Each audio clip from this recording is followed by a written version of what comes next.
Hello and welcome to the Your Financial Pharmacist Real Estate Investing Podcast, a show all about empowering pharmacists to achieve financial freedom through real estate investing. I'm Nate Hedrick, and each week, my co-host David Bright and I explore stories from pharmacists all over the country who are achieving their real estate goals while maintaining a meaningful career in pharmacy. Whether you're a first-time investor or a seasoned pro, we're here to provide education and inspiration about the world of real estate. Please note, this podcast is intended for educational purposes only and should not be considered financial or investment advice. Before we jump into today's real estate investing podcast episode, we wanted to remind you that applications for the second round of our none-to-one group coaching program are due by 11:59 p.m. Eastern Standard on August 22nd. The none-to-one group coaching program, led by David and myself, two pharmacists and real estate investors, is designed for individuals who are ready to take the real estate investing plunge but need some help putting those final pieces together. We'll guide you through finding, financing, fixing, and filling your very first rental property through a mix of structured learning and real-world examples during our live classes. We're giving our podcast listeners an exclusive 20% discount on the None-to-One course. So enter coupon code PODCAST20 on your application to redeem the discount. Again, that's coupon code PODCAST20 on your application for 20% off the course. So get all the details and apply for the course by August 22nd by visiting yourfinancialpharmacist.com/none-to-one. That's NONETOONE. Again, that's yourfinancialpharmacist.com/none-to-one. Can't wait to see you in the course. All right, let's jump into the show. Hey, David, how's it going? Hey, good, thanks. How you doing, man? Good. I'm doing well. Summer is winding down, but our search for vacation homes still continues. So we're hoping for some more deals to start popping up here as the summer winds down. Maybe the market will pick up from the vacation perspective for us. So it's a good time. Yeah, I know. We're recording this in August 2022 right now. So it does seem like inventory is rising. Like I'm seeing a few more options come up, which hopefully is playing with some of those bidding wars and helping to get more options. I know we threw a couple offers out this week also, just as things are hitting the market. So yeah, hopefully things open up a little bit at least. Yeah, we saw one we didn't have to fight anybody for. We were actually, we could have put a bid on it if we wanted to. It was astounding. So, and interest rates fell a little bit, which doesn't hurt either. So it's been good. Yeah. Lots changing. I think even some of that just seasonal where like in a typical market, and I don't know when we're going to start feeling like it's typical again, but in a typical market, right? Like things kind of slow down into fall. So maybe we'll see that here too with kind of the back to school season. Yeah. And speaking of back to school, we are in a school mindset right now. We are just, when this podcast goes live, we will be 2 days away from the end of our application window for the next round of our none-to-one course. So we wanted to make sure to come to you guys on this episode, remind you about that application window because it is closing very soon and we don't want you guys to miss it. Yeah, and it really was a ton of fun working with a bunch of pharmacists last spring about just education and brainstorming and even a little accountability in terms of achieving real estate goals. I know we had Marissa back on episode 60 talking about the house that she found and how that was a great start for her. She found a great deal, a great option for her. And so today we have another guest from that first cohort of participants. Yeah, so today we're talking with Drew Register. Drew is a pharmacist. He is a pharmacist with APHA. He, again, was in the none-to-one founding class and just a really upstanding guy to talk to, right? Great pharmacist, great investor, really cool mindset. And I think just really humble that he was able to come on the show and share his type of story, which is unique for us.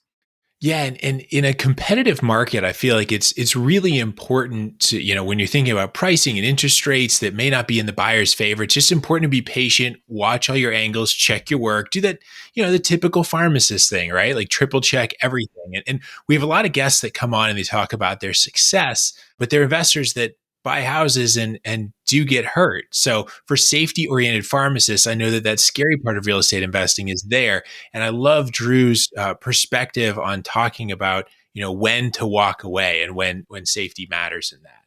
Yeah, and I think that was important to us to bring Drew on because it's a real story, right? And we're really trying to, with this podcast, I think, David, something you and I talk about all the time is that we don't want to just share the good or just share the bad. We want to share what real estate investing is actually like. And Drew's story is perfect for that because it shows what it can be like to take a conservative approach and know when to walk away and patiently waiting for that better investment to come along. Yeah, and I know you and I have both been there when it comes to making an offer and we don't get it, or making an offer, we get it, but then something gets ugly and we have to walk away. So I think that is just a part of real estate. And particularly for someone just coming into this like Drew, I think it's a great sign of maturity and wisdom and restraint from a first-time investor to not just jump in and get emotionally attached. But so I was just super impressed. I think I'm hoping that that's an encouragement to everyone listening that sometimes it is okay to walk away from a deal, particularly and even in a tough market season like we're seeing right now. Yeah. Well, hopefully you guys will take the same level of wisdom and just again cautious patience from Drew's story. Learn a little bit more about what he does to find a good investment. And with that, we'll take you to the episode. Hope you guys enjoy. Hey, Drew, welcome to the show. Hi guys, thank you for having me. Excited to talk to you guys tonight. Yeah, we're excited to have you on. We became good friends over the last year or so as we spent a lot of time together on some calls and talking all things real estate, all things pharmacy, and so excited to have you on to continue that discussion, but in a more public format. This is pretty cool. Yeah, I'm excited. I'm glad that you used the word friends. I felt like I was a little bit of a bother at times, but I appreciate you guys always being so available to help me with any last minute decision making. So it's been a huge blessing. Not a bother at all. In fact, why don't we jump right in and you can tell people a little bit about your pharmacy background and real estate and kind of how you got to where you are today. Sure. Yeah. So I'm born and raised in a small town in North Louisiana called Monroe. Went to high school, college, and then ultimately pharmacy school there. So I'm a 2016 graduate of the University of Louisiana Monroe School of Pharmacy. And really all throughout pharmacy school, I was involved in pharmacy organizations. And as I navigated my journey in pharmacy school, I was really open-minded to the future. I didn't have any set plans or ideas as far as practice setting. So I was really just trying to meet as many people as I could, learn as much as I could about the various practice settings. And I kind of kept going back to my association involvement. And I remember there was sort of a light bulb moment at the end of my first year when I went to APHA's annual meeting. And one of the speakers, the first speaker that I encountered, she was a pharmacist who worked for APHA. And I thought, man, like, how cool is that? She's a pharmacist, but she actually works for the association world. And I saw the great work that APHA was doing. I was really involved in my chapter, and I saw the impact that we were having on our community. And I thought, how cool would it be to be able to work at that level and impact the entire profession? So, long story short, that sort of stuck with me in the back of my mind as I continued the next few years in a pharmacy school. And ultimately, I decided in my final year that I wanted to pursue an externship with APHA and went through that experience, and it sort of solidified my decision to pursue the association management route of things. So at that same time that I was on the rotation, I actually applied for a residency program with the same association, found out that I was accepted into that residency, completed the residency, and ultimately stuck around. So I am currently still working for the American Pharmacists Association, and I serve as our Associate Director of Membership Engagement and Communications. Basically, what that means is that I am not a practicing pharmacist. And, I tell people mostly that I do a lot of membership and marketing. So definitely a niche type of position, but I really love that the work that we do at the association level can really advance the entire profession as a whole. And so that's where I'm at with my pharmacy journey today.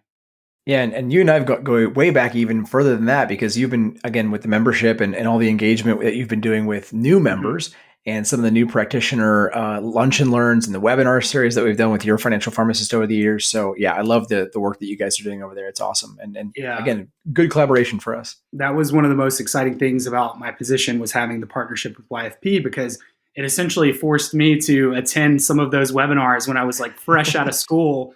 And I probably wasn't super focused on my financial journey at that point, but it really got my wheels turning and got me thinking about, what that would look like for me and what my goals and next steps would be in that, in the financial realm of things. So very thankful for that. Love it. Love it. Well, clearly you're on this podcast now. So somehow this marketing and all this different journey wove into real estate. So how did real estate enter that picture? This is an interesting question. And I think, to be honest with you, I was sort of struggling after I first started my position. I was probably 1 or 2 years in, and I really was feeling like something was missing, or I didn't really know what the next steps were. And the best way that I can describe what I'm talking about is, in high school, I was so focused on my education and getting into a good college, right? And then in college, I was focused on developing my resume and being involved in organizations, making sure I could get into a good health professions program. Once I got into pharmacy school, repeat the cycle. I was figuring out that I wanted to pursue a residency program, again, focused on making sure I, had a good resume and CV for that. I had good grades, things like that. Once I got into the residency program, I was thinking, okay, now I want to get a good job. And then once I kind of hit that ceiling, I was struggling with like, now what do I do? And I remember talking to my mom and I was like, once I get a job, what do I do now? Do I just, go to work and pay taxes until I retire? Like, is this really all that it's cracked up to be? And I think the reason for that feeling is that I'm a really goal oriented and driven person. And I've always had that next step to work toward. And once I got a job, that was sort of missing. And so I think for me, it was really figuring out, okay, what am I going to use my time to pursue? What's the next thing that I want to accomplish? And I started realizing, I was taking the metro every morning, every night for, it was like 2 hours of my day. I'm packed in like a sardine. And I started to realize, okay, I probably don't want to go to an office the rest of my life. Wouldn't it be great to have a little bit of freedom? And that's really kind of what motivated and began this whole journey for me. And I know it sounds cliche to say, what I wanted was freedom. But when I say that, I wanted to have freedom to be in control of my own destiny. So if I wanted to go to an office, I could. If I wanted to live in a certain place, I could. I didn't want to be tied down to a specific employer and have, really no control over the decisions I was making if I wanted to travel. So I think pursuing freedom and financial freedom and sort of becoming your own boss allows for a lot of opportunity to kind of take your destiny and your future into your own hands. And I realized that's what I wanted, not right away, but at some point in the future, that's what I wanted to start taking steps to work toward. And what was it about real estate that you feel like was the thing that was going to help you pursue that goal? I think a lot of people have that thought, right? You get to this point, and I'm totally with you. I did the exact same thing where it's like, okay, well, what's next? Like, I have this great job, I have a good title. Like, okay, now what? And so I resonate with that really strongly. But why was it real estate that you thought was going to be the piece that moved your financial journey in that direction? I felt stuck for a little while because once I had that feeling and realized that's what I wanted to pursue, I was like, how do I get there? Right. So I really started to explore a variety of what I would call side hustles. And, I remember I would just do research in my free time, especially in the evenings after work. And, was learning about things like drop shipping on Amazon or sneaker reselling. I'm a big Yeezy guy. So, these were things where I was like, okay, I see people do this and they're profitable. I remember I was kind of starting to learn about the stock market. Again, I was going to these YFP webinars and I was getting more serious about my finances and my investments and things like that. And so I started learning about like day trading. And then, of course, real estate was always, another option on the table. And I think you have to be careful when you look into some of these different side hustles because you can kind of come across a lot of snake oil salesmen. I have to wonder as I'm looking into this and learning about this individual if they're just trying to, they're dropping breadcrumbs and they may want you to purchase an ebook or their course, their mentorship course. And it's really vague, and I'm like, am I going to spend this money to invest in learning about, what could possibly be a trend where I don't really know how reliable this side hustle is. And so the more research I would do, I just kind of continued to come back to real estate, right? Like it's stable, dependable. There have been reliable returns for, probably the last 100 years. Like real estate just has a very fixed presence in the investment market.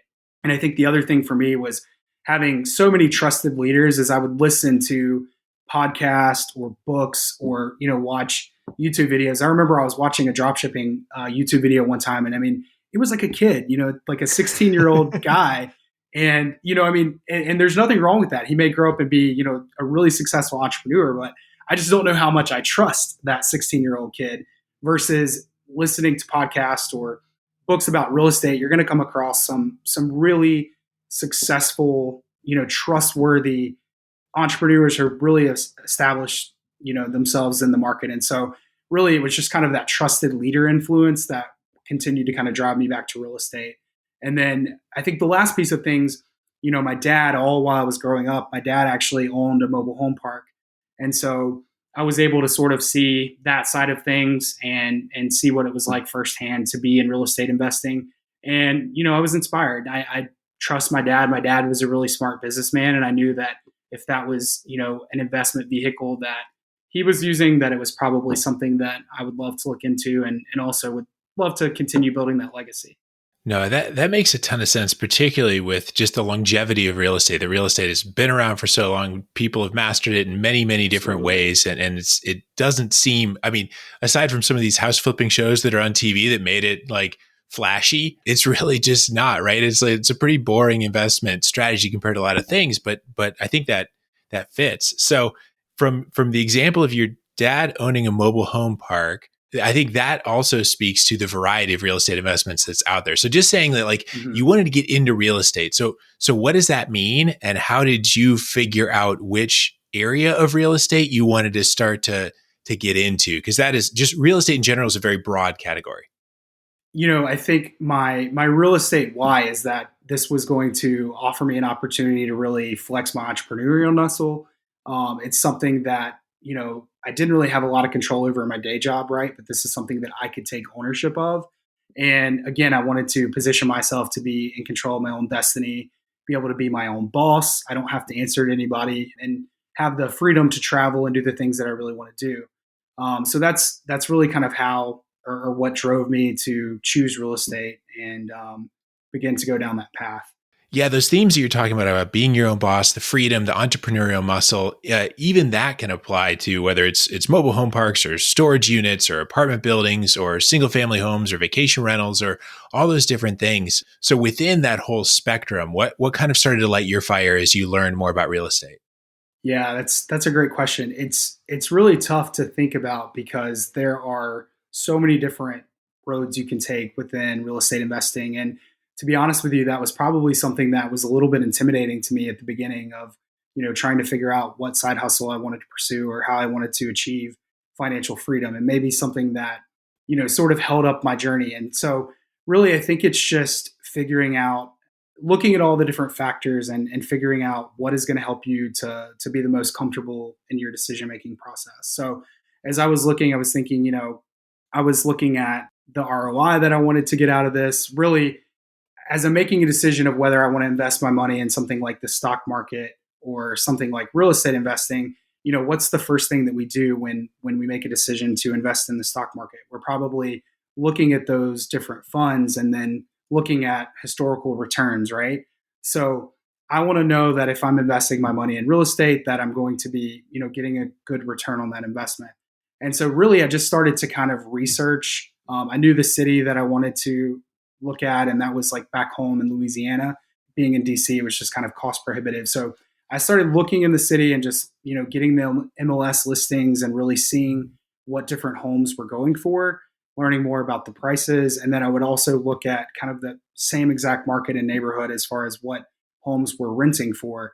And that'll kind of give you a good idea of, and a good sense of, the budget that you would need to purchase these homes, depending on how many bedrooms you want and depending on, what your rental rates and things like that are going to be. So really, it was just a lot of research into the market. Once you know the market, you have to think about other factors like how many bedrooms and bathrooms do you want? Are you looking in a certain class of neighborhood? Do I want something that's going to have capital expenditure type repairs, or do I want something, turnkey and that's going to be minimal, easy to manage, things like that? Do I want to be a landlord? Do I want to how much responsibility do I want to have in this project? So I think really it's the, investor's comfortability with the investment and how involved they want to be. I ultimately decided I was looking for something, around 3 to 4 bedrooms, maybe a couple bathrooms, probably in like a B to C neighborhood. And I knew I was looking back home. And then based on the price and, the amount of money that I had saved up for a down payment on the home, that sort of guided my decision into what I was looking to purchase. And so, yeah, you mentioned that, and I think it's important about trying to invest back home. So out of state investment, right? Not where you're local. Mm-hmm. Was that intimidating? Did that feel like, oh no, this is an easy decision. I know that this market's going to work and I trust it. Or like a lot of people can struggle with that. Where do I invest? Right. And you're talking about Metro DC area, crazy expensive location versus back home. Was that an easy decision or was it intimidating to think about investing out of state? I almost feel bad saying that was my decision, because to be honest with you, it was almost out of my hands. Certainly there were factors that went into me making the decision, but I think the first and foremost was that DC was really going to be cost prohibitive to me, right? The home prices are just astronomical. And, I even looked into surrounding areas sort of right outside the DMV area. And really you would have to go, a couple hours outside of DC to really get into the sort of market that would be priced at what I was interested in looking in. And so, I don't own a car in DC, and I'm thinking, it would be just as easy for me to invest in Louisiana as it would a few hours away from DC. So there was really no advantage to investing locally, if you would call that. Mm-hmm. The other huge factor that went into the decision-making process is, even though I've been in the DC area for 7 years, I still feel relatively new. And it's such a huge city that, I don't have any sort of established key contacts or, a trusted network, certainly not in real estate, maybe in pharmacy, but not people that I would really rely on to really help me in this journey. And I think, if there's one thing that I've learned, you've got to have a dependable team of people around you to help you in this process. And that just wasn't going to be an option in DC. So Louisiana was really attractive to me because, I still have family here. So I'm here often. And then the other thing is that I have people that I trust, that are in lending, that are in real estate, that are realtors, so I kind of had all the pieces to the puzzle to be able to look at back home and know that I would have people there to really help me and allow me to be more successful and confident in my decision making. I just put so much emphasis behind what you're saying with that dependable team. Like that is so crucial in doing this, particularly when you are a full-time busy pharmacist, right? And then even more when you're trying to be out of state, because you can't just after work go check out a house or something like that. You need a team that you trust. How did that work as far as finding that real estate agent though? Because oftentimes a real estate agent is kind of the core of getting started in that. The real estate agent tends to know a bunch of other people. So how did you find an agent, and then how did things go from there? Yeah, I totally agree. And, so I had a close friend not a close friend. I had a friend in college that, I would see every once in a while, and she ultimately ended up going into real estate and becoming a realtor. And I was fortunate enough during the pandemic, actually, I was kind of coming back and forth between Louisiana and DC visiting family. I was leveraging that time where I was working remotely to be able to visit my family, my nephew. And so when I was home, I started to run into her. We kind of run in the same friend circles. And so I knew that I was going down this journey of wanting to begin investing in real estate. And so I started being more vocal about that. When I would meet people, I would express that, because I feel like if people know that you're looking to get involved in investing, they may have contacts that they can put you in touch with. And so really we just kind of happened to meet up a couple of times by chance. And, I started to say, hey, I'm really getting serious about looking for a property. And her mom has actually been a realtor, for 20, 25 plus years. And so that was another advantage, is that this is a family business. And I know that they're really knowledgeable about the market. So even though we were not really, really close, she was someone that, I had a prior established relationship with and that I could really trust. And that I also knew her mom could be sort of like an advisor to us in the process. She had experience with real estate investing as well. So not just, primary homes and secondary homes and things like that. So that was attractive as well. So it started with her. And then, again, I would have family friends that I had a few that were mortgage lenders.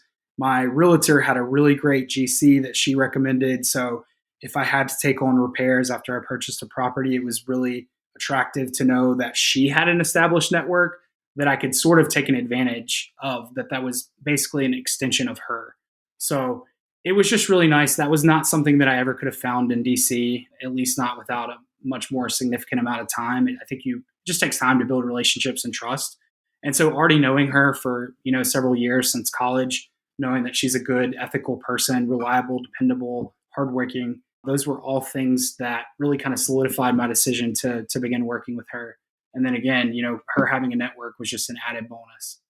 I mean, that part is huge about having the team established already and finding somebody that knows investment properties. It's funny. A lot of people have a friend that's a real estate agent, but not everybody has a friend that's a real estate agent who's savvy enough and experienced enough to actually help with investment properties. And so it's really cool that you had that and were able to tap into that resource, because not everybody has that right away. So that's awesome. Early on, again, when you joined the none to one course, we were going through the criteria, working through that, you guys actually found a place, right around the middle of the course or near the end that met all the criteria, right? And that's like when all of us, our blood starts pumping, like we found a place, it meets the, checks enough of the boxes, like, all right, we're going to do this. And I love how you maintained your cool for the whole time. Instead of just like emotionally going all in, we sat back and like we clinically evaluated it. And so I really wanted to kind of walk through that process. Was that hard, or was that, did you feel prepared for that? Sure. Yeah. You know what? I'll be honest, it was a lot easier than I really expected. And I think that is, this is a shameless plug, but I was coming out of the YFP course, and it really just helped me to feel super prepared to make that decision. I would equate it to, in pharmacy school, going into an exam, whether or not you're prepared. And I would always say my smartest friends were always the quickest to finish their exams, because they knew right away, like they would know most of the exam. And then the ones they didn't, they were like, well, I don't know the answer. I'm not going to waste any time. And for me, it was very similar evaluating a deal, because we had run through, so much deal analysis. I've looked at so many different properties. I think I started getting MLS listings and had told my realtor that I was looking to purchase something back in like October or November of 2021. So at this point, I'm constantly, like, every week looking at a number of properties and running the numbers. So, the more and more you practice and the more you look at properties and you see what they're selling for, you become more familiar and more in tune with what's happening in the neighborhoods. So numbers that are looking like great deals, they stick out like a sore thumb. So it's funny, because I think I had just told you a few weeks before that, I may be looking to move. I don't know if I'm going to purchase an investment property right now. But then I get this listing and it's like, oh man, this is like too good to be true. I cannot pass up on this. And it really got me excited. And I think that's how I also felt assured that this was a good deal, right? Because I was like not eagerly looking. It just kind of fell into my lap. And I was like, this is awesome. So the first thing I noticed, obviously, was the price. This was a home that was priced super competitively. It was in a great neighborhood in my city. And it was not newly updated, but it was obviously impeccably well maintained. So it had a brand new roof, brand new HVAC, stove, and fence. There was also a storage building. And so those were things that were also important to me, because being, an out-of-state investor, I was like, I don't want any major capital expenditures or repairs. Like, that is not something that attracts me. And I also thought I could come in and do minimal updating, right? So maybe some what you guys call neutral, clean gray paint, and maybe do a little bit of kitchen fixtures. So that looked great to me. And then based on the price, I was thinking, I can put 20% down, and everything just worked. I thought the numbers looked great when I initially evaluated. No, and that's a really exciting step. It's not this overnight success thing of like you started reading and like 3 days later there was this great deal and it jumped. But this is like 6 months of preparation. So I don't want to blow past that either. 6 months of looking at listings, getting more comfortable with your numbers to the point where when it came, like you knew and you could jump in with confidence and jump into that analysis further. So when you started trying to peel this back a little further and you're looking at this house, first off, it met your criteria, so you knew that it was worth going a little further. But what did you find once you started digging in a little further? Yeah, so of course, I mean, when I started running the numbers, I'm really, using estimates, right? I'm using things from Zillow, so I know there's going to be a little bit of variability there, and these are kind of loose estimates. So the next step for me, I think, that night or the next day, I am trying to do my due diligence and actually verify, plug in the 100% accurate numbers into my deal analysis calculator. So I'm talking to lenders and actually figuring out or what sort of mortgages and what sort of interest rates they're going to be able to offer me. And then I'm actually, calling the tax assessor's office to figure out what the property tax looks like. So I'm taking the steps on my side to, trust but verify. And as I speak with lenders, I'm realizing that, the interest rates are going to be a little bit higher than what I had initially expected. I'm at a little bit of a disadvantage because I'm sort of limited to an investment property loan where you're going to have to put down, a larger down payment. And, typically the interest rates can be obviously a little bit higher than if it were a primary home loan. But that's what I'm looking at because, I'm not purchasing a property in DC. So it's not something I'd be able to house hack. and it's not really going to be a secondary home that I'm, going to be visiting. Like I'm exclusively looking to rent this. So as I'm working with the lenders, I'm realizing that, okay, my principal and interest is going to be a little bit higher than I had anticipated. And then I think the biggest surprise and shock was that, the current tenant, the current property tax per month was $53. And so I'm thinking, wow, that's a fantastic deal. And then I call the tax assessor's office and she tells me it's going to be over 150.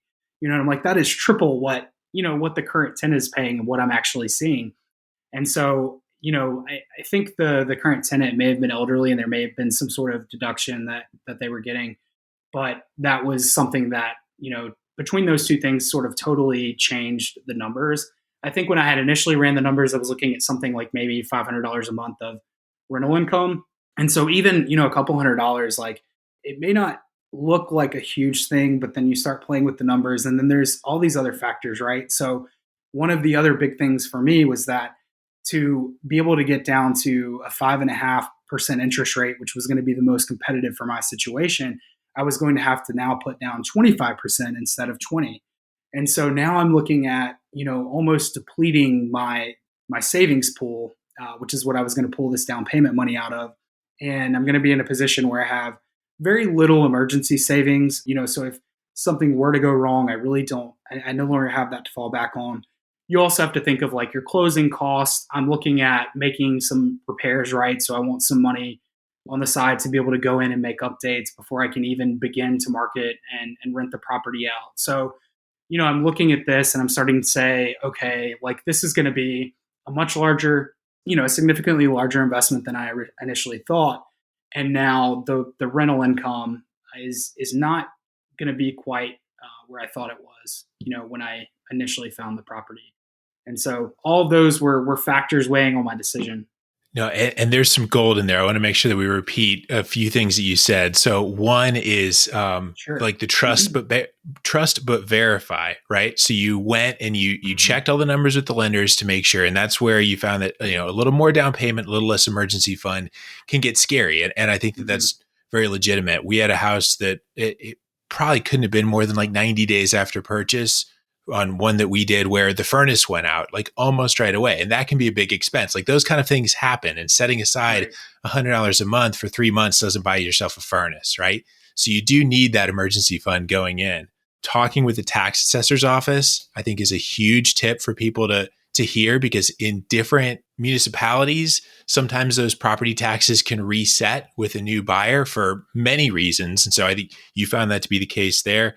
And those really changed that deal. So how did that play into the outcome? And especially after 6 months of looking, there's got to be at least some emotional attachment to this. Like, I want this has to work, right? So how did you push against that to make a conclusion you were happy with?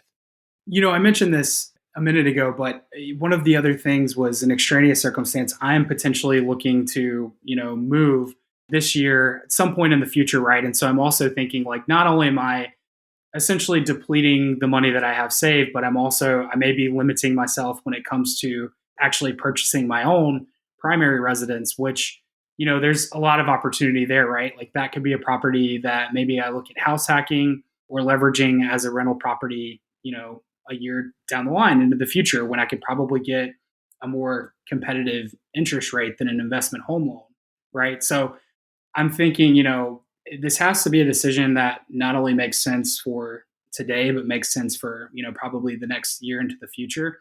So I wanted to sort of weigh all that against each other. I really don't have any, there's no shame or embarrassment in, making the decision to pull the plug. I was initially worried because, this was the first time that my realtor actually had drawn up the offer. I had all of the paperwork. So I was in it.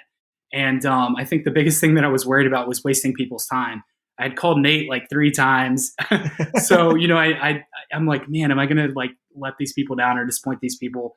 I've, had these lenders on the run, pulling numbers for me like in the evenings, had everybody scrambling, we're trying to get an offer in like as soon as possible in this crazy market. So, I'm worried about people pleasing, but at the end of the day, like you have to understand that everyone understands this is your money and this is going to be one of the biggest financial decisions you make, right? And it's an investment, it's a risk. And so everyone was extremely receptive and totally comfortable. My realtor was like, this decision has got to make sense for you. And so that really reaffirmed my trust in her that I was working with the right realtor, because she was so understanding, and I could tell it wasn't just someone who is, really just dying to make this commission and complete this sale. So that was really affirming for me.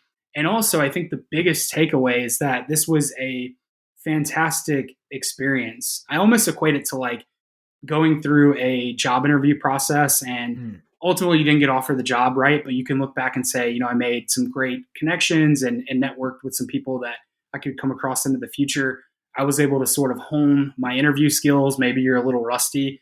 I had never drawn up, or had any paperwork drawn up for a home purchase. So, I'm reading terms that I've never read before and maybe vaguely familiar with. So all in all, it was just a really good exercise, because again, every step that I've taken up until this point has been educating myself about real estate and preparing myself to be able to know when the right deal comes along to pull that trigger. So again, this was just another positive experience that I know, the next time that I go through this process, like I'm going to be even more prepared to, know if it's a good investment or not. So it's really all positive for me. I love that. And that's exactly why we wanted to have you on to talk about this, Drew, because it's so easy, right? And we talked about earlier on about listening to podcasts, and everybody's going to come on a show, right, and share their best story. Here's this killer deal I found in this crazy way that you've never heard of, and I got numbers that nobody can possibly achieve, right? Their strongest, craziest victory. And you've been humble enough, gracious enough to come on and talk about it doesn't always have to be that way, right? And it doesn't always have to work out. Walking away is not a bad thing if you take things away from that experience, right? You learn more about writing an offer. You learn more about what to look for. You learned a ton about which questions to ask and who to go to for those things. And I think that is the message that I want to get across to all of our audience, is that this is a journey. It's not just either you're an investor or you're not, right? You're an investor today, even though you're not sitting there with a property in hand. It doesn't matter, because you're taking the right steps toward that final piece. And I think that's awesome. And again, I really thank you for sharing that story, because it's super important. Yeah, absolutely. And I agree. You're gonna speak to your mentors in the real estate field, and everyone's gonna have started somewhere, and everyone's gonna have, humble beginnings. And so I think it's just beginning to take those steps on the journey is the most important piece. Yeah, I completely agree. I want to take us to our final infusion question. 3 questions we ask everybody on the show. The very first question, as always, what's one tangible strategy that you use to make sure that your investing works hand in hand with your busy pharmacy career? Yeah, that's a great question. I think for me, I started doing this years ago, but it was really being thoughtful, strategic, and intentional about how I allocated my time.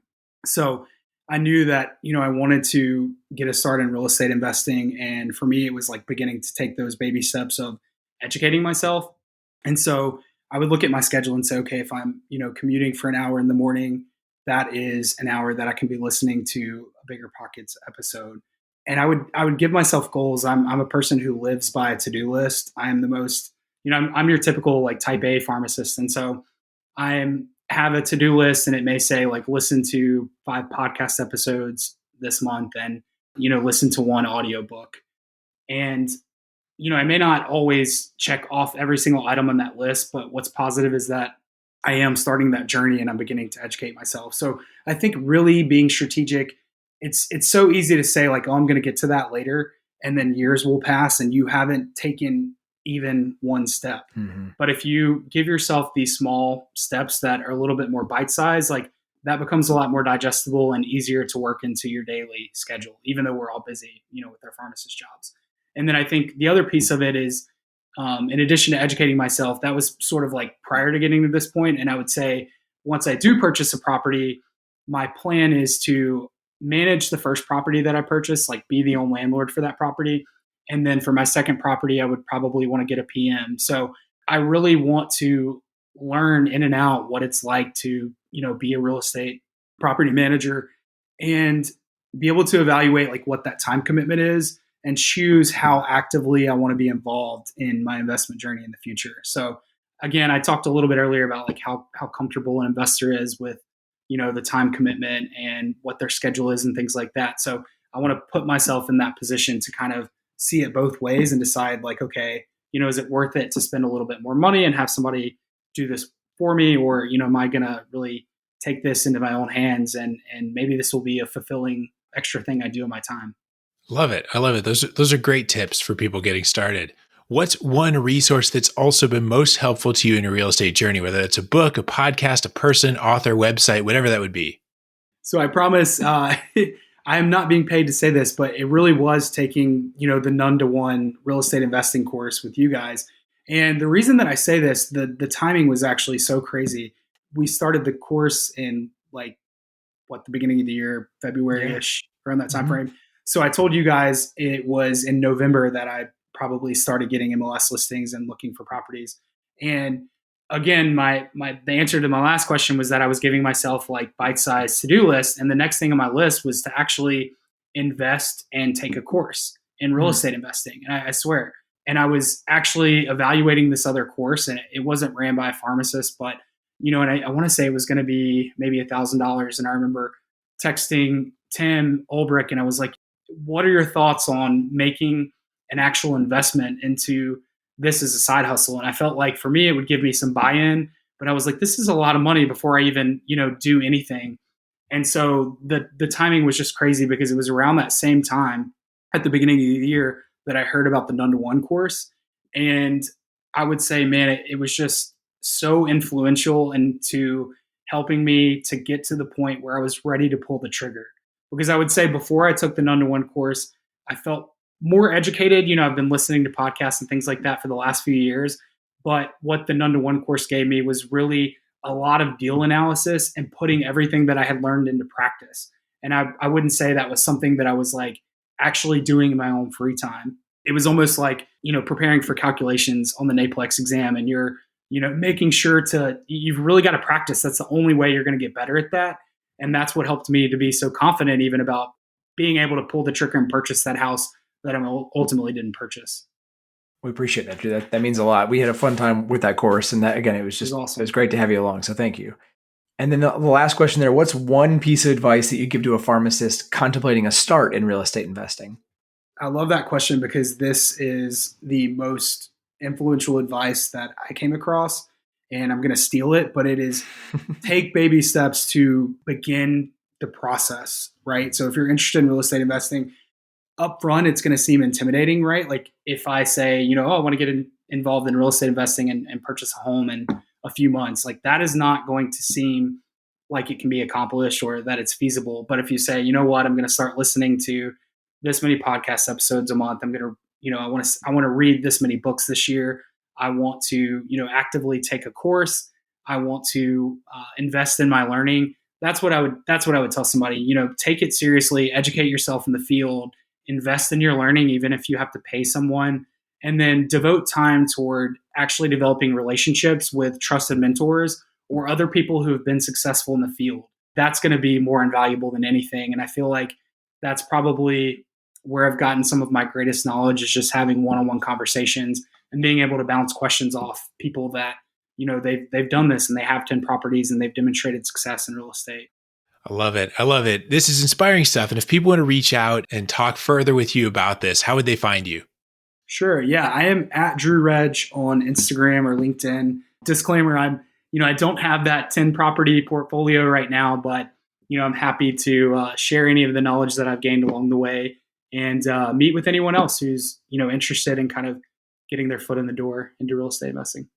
And a good plug too, if you are thinking about joining the none to one course that, again, Drew is an alumni of, we will have the alumni back, and they're still part of the exclusive Slack channel that you get access to. So if you really want to connect with Drew and be a part of the same journey, again, a reminder that you can learn more about the none to one course we're about to launch the second round of at yourfinancialpharmacist.com/none-to-one. That's NONETOONE.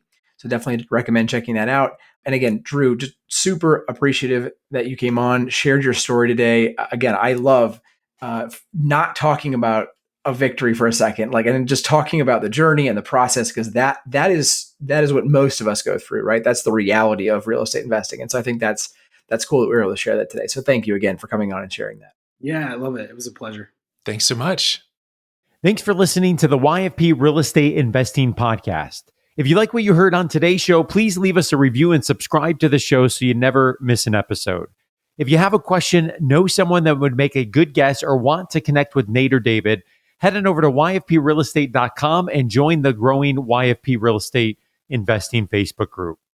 As we conclude this week's episode of the YFP Real Estate Investing Podcast, an important reminder that the content in this podcast is provided to you for your informational purposes only and is not intended to provide and should not be relied on for investment or any other advice. Information in the podcast and corresponding materials should not be construed as a solicitation or offer to buy or sell any investment or related financial products. We urge listeners to consult with a financial advisor with respect to any investment. Furthermore, the information contained in our archived newsletters, blog posts, and podcasts is not updated and may not be accurate at the time you listen to it on this podcast. Opinions and analyses expressed herein are solely those of your financial pharmacist, unless otherwise noted, and constitute judgments as of the dates published. Such information may contain forward-looking statements which are not intended to be guarantees of future events. Actual results could differ materially from those anticipated in the forward-looking statements. For more information, please visit yourfinancialpharmacist.com/disclaimer. Thank you for your support of the YFP Real Estate Investing Podcast. Have a great rest of your week.